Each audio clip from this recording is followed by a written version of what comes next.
સુરતના વેડરોડ રહેમતનગર પાસેથી 2.5 મહિના પહેલા એક યુવકનો મૃતદેહ મળી આવ્યો હતો. પોલીસ તપાસમાં સામે આવ્યું હતું કે યુવકની હત્યા કરવામાં આવી છે. ત્યારે પોલીસે હત્યા કરનાર આરોપીની ધરપકડ કરી વધુ કાર્યવાહી હાથ ધરી છે. મળતી માહિતી મુજબ ગત 14/10/2025ના રોજ વહેલી સવારના આશરે 6 વાગ્યાના સુમારે રહેમતનગર ACB ન્યૂઝ 4 રસ્તા પાસે ખુલ્લા મેદાનમાં અજાણ્યા યુવકની લાશ મળી આવી હતી. આ મામલે પોલીસે ઘટના સ્થળે જઈ યુવકની લાશને PM અર્થે ખસેડી અકસ્માતે મોતનો ગુનો નોંધી તપાસ હાથ ધરી હતી. પોલીસ તપાસમાં મૃતક યુવકની ઓળખ સાહિલ રફીક શાહ તરીકે થઈ હતી. તે કચરો વીણવાનું કામ કરતો હતો અને એકલો રહેતો હતો.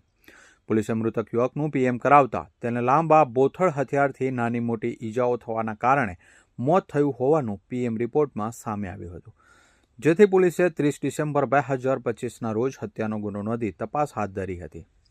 આ ઘટનામાં પોલીસે મૂળ ઓડિશાના વતની અને સુરતમાં વેડ રોડ પર એમ્બ્રોઇડરી ખાતામાં કામ કરતા ગણેશચંદ્ર શેખર ઉર્ફે મીઠું બીજ પુલચને ઝડપી પાડી તેની પૂછપરછ કરી હતી. પોલીસ તપાસમાં સામે આવ્યું હતું કે ખુલ્લા મેદાનની સામે રહેમતનગર 3 રસ્તાને અડીને આવેલા પટેલ ઇન્ડસ્ટ્રીઝમાં આવેલા એમ્બ્રોઇડરીના ખાતા પાસે મોડી રાત્રિના સમયે તે ઊભો હતો. તે વખતે મૃતક સાહિલ રફીક શાહ તેની પાસે આવીને હાથમાં રહેલો મોબાઈલ ફોન ઝૂંટવવા લાગ્યો હતો અને ગાળો આપતા આરોપીએ ગાળો આપવાની ના પાડતા મૃતકે આરોપી સાથે ઝપાઝપી કરવા લાગ્યો હતો.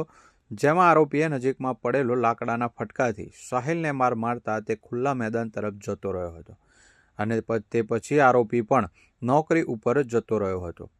બાદમાં વહેલી સવારમાં મેદાનમાં જોતા ત્યાં માણસો ઊભા હતા, જેથી ત્યાં જઈને જોતા તેણે જેને માર્યો હતો તે જ વ્યક્તિ પડેલો હતો, જેથી તેણે પોતે જ 108 એમ્બ્યુલન્સને જાણ કરી હતી.